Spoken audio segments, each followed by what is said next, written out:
Hello and welcome to this edition of FiTV. I'm your host, Brad Swanson. We are coming to you from the first day of the 2021 Florida legislative session.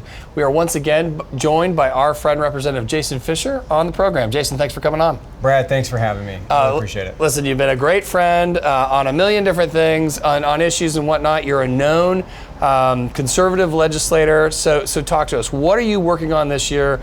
We know you've got a history in education. Are you doing something in that space? I am, as you mentioned, history and education, former school board member, been an education reformer my entire time in politics. Right. So I filed a charter school bill this year to make sure that if a parent wants to send their kid to somewhere other than the district school, that they have the ability to do that, and that the school district can't stop those options. So the bill I filed will create an independent charter school commission to handle all of the charter schools in Florida. Gosh, it seems like, since Governor Bush, charter schools have been accessible. So they haven't had this right up until this idea that you filed, or no. Is it sporadic? It's different in every different community. Some school districts fight with their charter schools and some don't. Okay. Where I came from, we made the process easier and it worked better. Okay. But essentially, think about it this way. They're looking at it from a competitive standpoint. Right.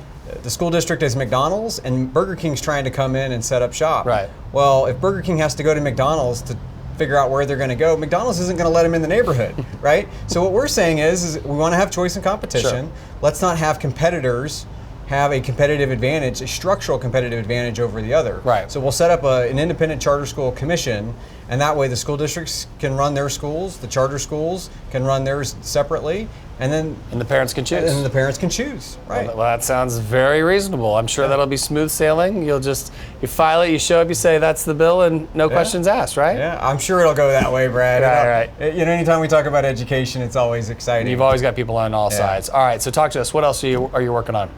So I have another bill out there that I've proposed to try to bring companies to Florida, to try to encourage companies in Florida as well to develop intellectual property. Okay. So if we're a knowledge-based economy, we need to win the knowledge base of the future, right? And when somebody comes in and they develop intellectual property, whether that's code, whether that's video games, whether that's movies, whatever the case may be, we want them to create those jobs here in Florida. We want them to start those businesses here in Florida, or we want them to move here to Florida. So how does your bill do that?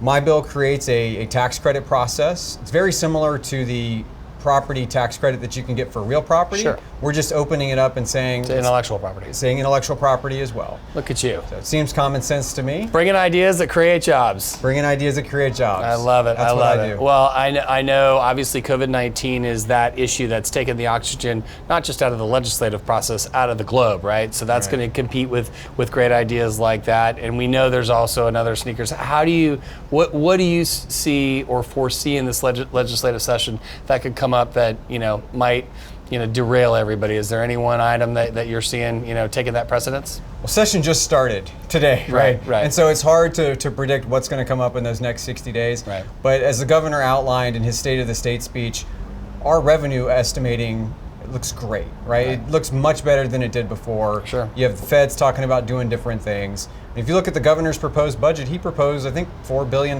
more than what was spent last year. So, and I don't know that that's where we're going to land. I'm not saying that's where we're going to land. But what I am saying is that there's opportunity to do things, to either do tax cuts like I tried last year with the cell phone taxes and the cost to connect tax, That's right. Yep. And so, maybe there's an opportunity to bring that back up through an amendment process. Who knows, right? And so there's all these different creative things. The bill I talked about for intellectual property development, like there's room for that if we're in a better budget environment and before the next 60 days is over. And I'm a big free market fan of the idea of, if it hasn't happened yet, then it's not necessarily lost revenue, because if it's in the future and somebody wouldn't bring it here, if you don't create that environment for them to bring it here, idea creators and job creators can create those jobs where they do forgive those taxation implications. So that's great. Well, good. Yeah. Well, we will stay tuned as to where your bills are, and we look forward to having you on the program during the legislative session to see how these bills are faring and what other great ideas you're working on. All right, Brad, thanks for having me today. Thanks, Representative Fischer. Appreciate you. That's all the time we have for this episode of FiTV. For more great interviews like this one, make sure you hit us up on our social media. And for now, thanks for tuning in.